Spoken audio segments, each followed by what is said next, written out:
اخترت هذا الموضوع للمساهمة في هذا اللقاء الجميل، والذي هو تكملة لما كنا قد بدأناه ربما يعني هذه 5 أو 6 شهور في أسد. ومن هنا انطلقت الفكرة لتصبح وطنية.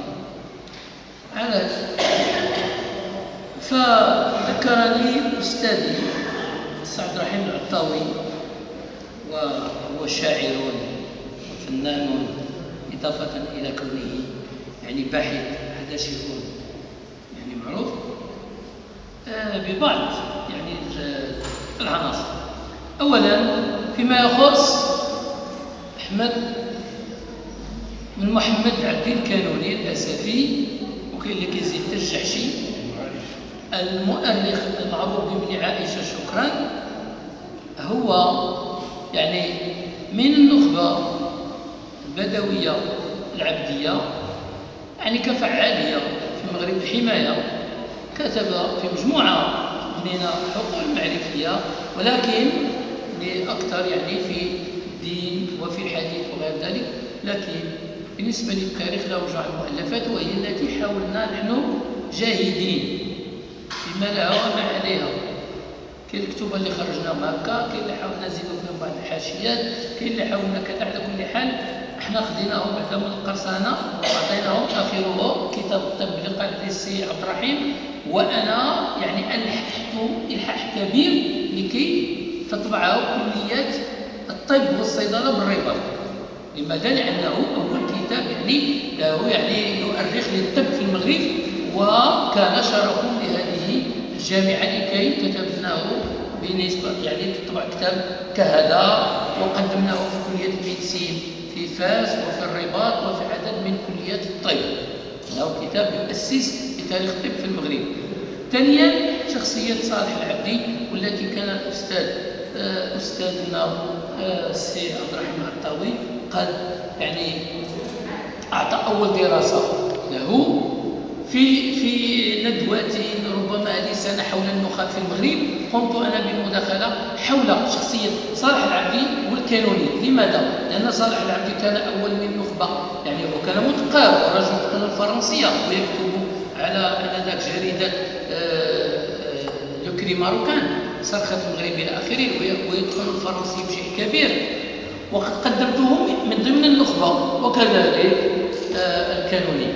إذن هو كانت عليه دراسة ربما تصدر في هذه الشهور القادمة. لماذا؟ لأن هذا أول واحد يعني يثير قضية الداير البربري والتجاوزات القانونية وفق القانون الدولي الذي كانت نظام الحماية الفرنسية يجب أن ينضبط له حينما أراد أن يزيح عن معاهدة 30 مارس 1912، والتي تضع المغرب في خانة الحماية وليس في خانة المستعمر القانوني على يده. فهذا بشكل.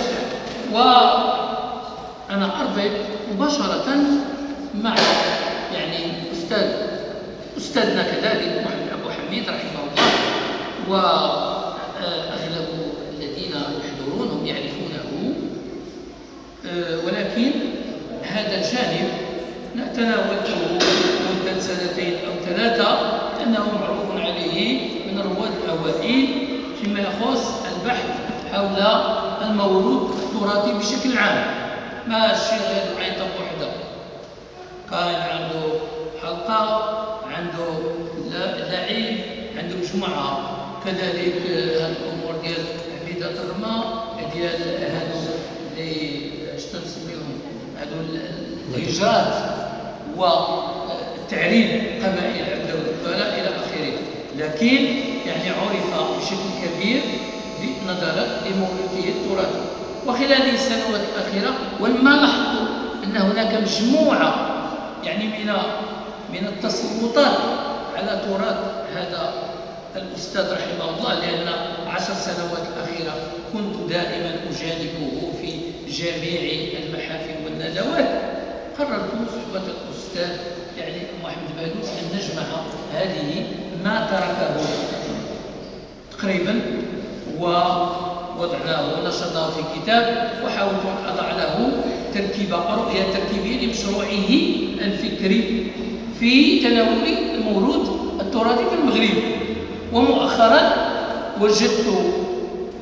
لم أضمنه، وجدت مقالة له يتيمة في إحدى الندوات في أكادير، وأعطاني الأخ كريديا أنه له كذلك ندوة أخرى. هناك مقالة أخرى يتيمة ممكن اعتبارها يتيمة قرأها في الأسف لكنها لم تطبع وهي موجودة، كان عليك أن تصل بكم سأستجمع ما تبقي لي لنعيد يعني تنقيح الكتاب دائما. ووجدت كذلك يعني مداخلة حول أسوار المغرب وضمنها صور أساتذة. إذا أنا الآن يعني أخرج عن هذا الجانب، جانب الموروث الغنائي، وأتناول الأستاذ محمد أبو حميد كأحد رواد كذلك التاريخ المحلي. بين قوسين أنا ما غاديش هذا لأنني أنا كتبت بزاف، ولكن نزولا عند رغبة السيد الرئيس وكذلك لكي يعني نحترم البرمجة سنمر إلى ما هو يجب أن نعرفه. فمثلا التعريف حول المونوغرافيا وغير بصورة الأستاذ لن أتطرق إليه، وأمر مباشرة إلى انشغالات موروث تراثي، انشغالات إضافة إلى كتابات في الشعر، في القصة القصيرة وغير ذلك. لكن الجانب الذي يهمني وهو جانب التاريخ. أستاذ محمد أبو حميد حاول أن يقتحم ميدان التاريخ المحلي خصوصا وما يسمى بالتاريخ الاجتماعي، لأن مونوغرافيا تاريخ جهوي تاريخ محلي هي مفاهيم واحدة وموحدة. لدرجة أن الأستاذ العروي يقول أنا أتحدث كيسميه هو المونوغرافيا مبحثة في مفهوم التاريخ. المونوغرافيا المبحث يقول أن نتحدث عن تاريخ أم تواريخ.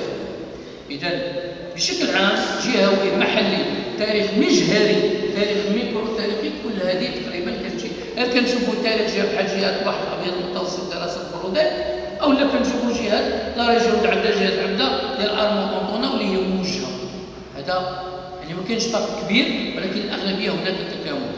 اذا هو اراد ان يصل الى اعماق او عمق يعني البناء الاقتصاديه الاجتماعيه لهذه يعني التاريخ المحلي. وطبعا هو يعني كان إذا أردنا مهتم جدا بهذا التاريخ. طبعا التاريخ المحلي أو التاريخ الجهوي انطلق في المغرب لأن الحماية يعني في ثلاث أفكار. الحماية لما دخلت قبل 1912 وضعت البعثة العلمية التي تهيئ الدراسات للاحتلال العسكري. هذه البعثة التي جاءت مع صلاح وإدموند اللي كانوا في الجزائر رجعوا للمغرب بداوا تشتغلوا. بعد ذلك انضم له كثيرون أمثال لشاميلير وغيره.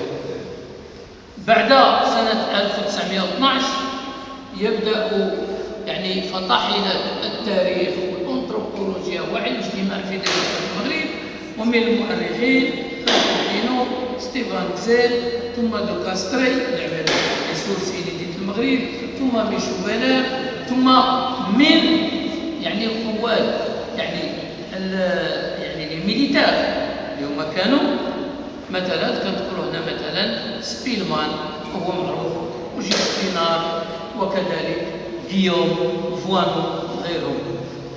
هذه الكتابة اللي جاءت تختصر المغرب كمفارقة سيبا بغزال العرب الأمازيغ، المدرسة المغربية أو النخبة الوطنية كان لابد أن ترد على ذلك.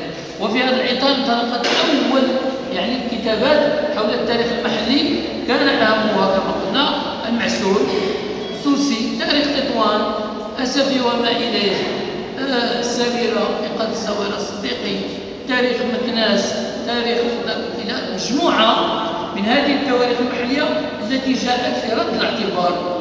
لماذا؟ لأن هناك مدرسة التاريخ وطني عوض الذي يعني تروج له الأستغرافية الكولونيالية أو الفرنسية. وبعد ذلك حينما جاء الاستقلال جاء زعماء الحركة الوطنية وعلى رأسهم على الفاسي الذي يعني ألف الحركة الاستقلالية، ثم جاء عبد الله إبراهيم وبدأ تالي تاريخ الدرب. لكن هذا التاريخ المحلي في هذه الفترة انتظر إلى بداية السبعينات ودخول الجامعة المغربية على الخط، حيث بدأت المونوغرافيات، أهمها يعني دراسات أستاذ أحمد توفيق في نولتان أو وادي الناول مع المدن عبد الرحمن وغيره كثير. مع بداية أو فترة العقد الثامن والتاسع هنا بدأ التاريخ المحلي يظهر وينشط بشيء كبير، وذلك لماذا؟ لاهتمام فعاليات المجتمع المدني والاهتمام بالعائلات والاهتمام المثقفون بشكل عام، حيث اصبحنا نلقى ان بعض الناس كيروحوا على العائلات ديالهم يهتموا بالتاريخ المونوغرافيا محليه من ناحيه موضوعاتيه. واحد مثلا كيشوف مثلا انه هذا السور مثلا غادي يمشي في هذه المدينه او كذا يتخذ هذا، وبالتالي اصبح ينتعش هذا النوع من التاريخ المحلي او الجهوي او سميه كما شئت المونوغرافيا، اما زمنيا او مكانيا او موضوعاتيا. هذا الفهم يتدخل الان علاش موجود. ثم انه في ابل يعني بزاف نتاع لي ديسيبلين اللي كنسموها العلوم المساعده، السوسيولوجيا، الاحصاء، يعني ادوات الميدان، انثروبولوجيا حديث ولا حرج، وهذه مجموعه من اللسانيات وغير ذلك. وكذلك دخول كذلك كما قلت الصحافه على الخط، وبحيث اصبحت الصحافه الان يعني ساهمت واحد الوقت، حيث انا نشوفوا مثلا لو واحد كيمشي كيدير كاريكاتير ديال ماريشال طيبو ويكتب عليه واحد 5 سطور، المره الجاوجه كيكتب على الدار البيضاء ويكتب وغادي كتطور. هذو من الهوات، هذا هو الفرق. هناك كذلك الان كنشوف في الانترنت هذه الامور ولات سهله، اي واحد لقى شي حاجه كيعطيها لنا. كنلقاو الان احتفال بعادة عاشوراء في سالا، الميلوديه في مكناس، الدقه المراكشيه في تارودان. اذا هنا كنبداو نعطيو شخصيات، وحنا حتى حنا كنخدموا ملي كنخدموا على صالح العبدي ولا نشوفوا مثلا هادو اليهود في اسفي، ولا كنشوفوا حنا شي حاجه، حنا عاود كنمشيو لهذه القضيه هذه. وانطلاقا من كذلك تاريخ الاحزاب وهذا نخدموا مثلا المعطي اليوسفي ولا الفرقيه، وانطلاقا من كتشوف الشخصيه راه كتمشي التاريخ المحلي. اللي تنتكلموا مثلا على المعطي اليوسفي الجع التادله بن ملا الحاضره والكولونياليه ولا غير ذلك الى اخره. هذا ما عنده التاريخ المحلي.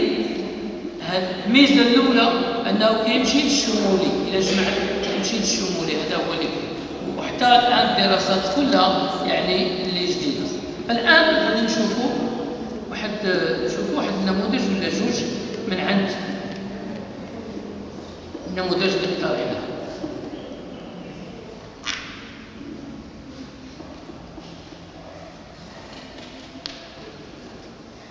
قال يعني تحديد الظواهر، ذاكره يتكلم على الصباح حنا كنتلاقاو منها، ولكن غنمشي لها مخصص على الموضوع ديال الاستاذ وحميد. ثم هنا غادي نحاولوا نشوفوا هذه التجربه منها بعض اللقطات فقط.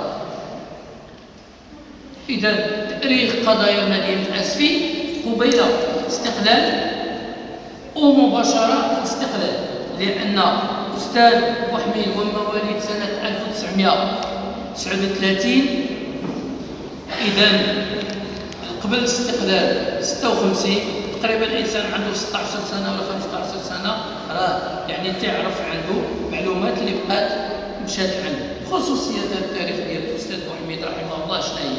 غادي نشوفوا هذه الخصوصيات اللي انا حاولت. اولا مصدر هذا اللي مشينا له هو انه الاستاذ محمد ابو حميد كان قد بدا يعني ينشر مذكراته او ما علاقه بالذاكره اسفي على صفحات جريده البيان الفرنسيه ما بين 1999 إلى سنة 2004، وكان يترجمها الصديق العزيز الأستاذ سعيد اللقبي إلى اللغة الفرنسية.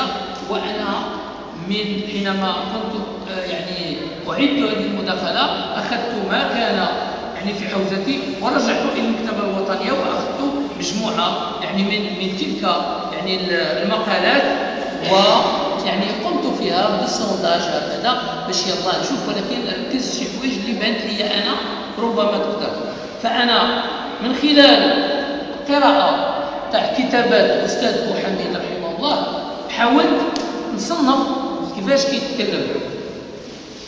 أولا كيشوف من هذا مواطن الذاكرة، كيتكلم على الفندق ما نفصلش ساعة فندق اللي هو فندق البشتاوي ولا فندق العيدي، هذا اللي موجود ناحية باب الشعب. الناس اللي ماذا تكون عارفوا هذا فندق كان كينزلوا فيه الناس، ما نسموش فندق ولكن فندق، لأن يعني يرد إليه الأشخاص بدوابهم وحيواناتهم ويقضون الليل هناك، انهم ياتون البيع والشراء ثم ينصرفون يعني فيه. وكان هناك كذلك كما يذكر ان هناك سكان هم يعني يسكنون هناك بصفه دائمه، هناك الزوار وهناك من يستقرون. ويقول بان هذا عندي هو الفندق بشهرة هذه الشخصيه الاسطوريه العيدي اللي هو كان تما، وزوجته الزاهية بكثرة ما هو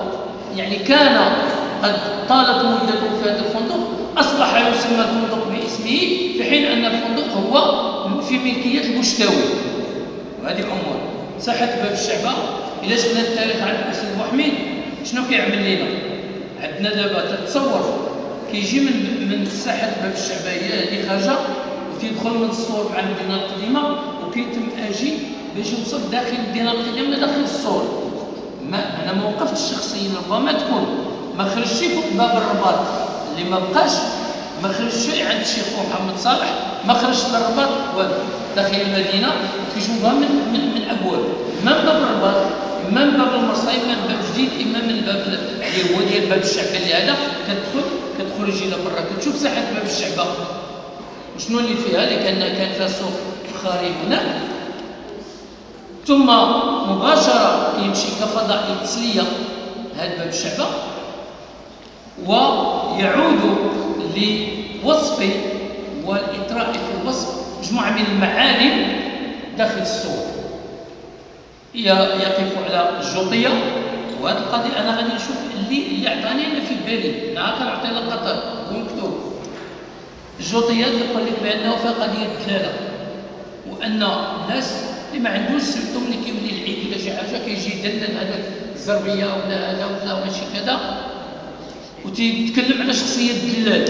الدلال تيقول لك تحكي كيقول لك هذه الزربية فيها 15 متر طول وثلاثة عرض من الصوفة كذا كذا كذا إلى آخره. ويقول لك دار مثلا درب سيدي عبد الكريم باركرهان الساروت كذا كذا المساحة كذا، ويقول لك هذه بغات تباع.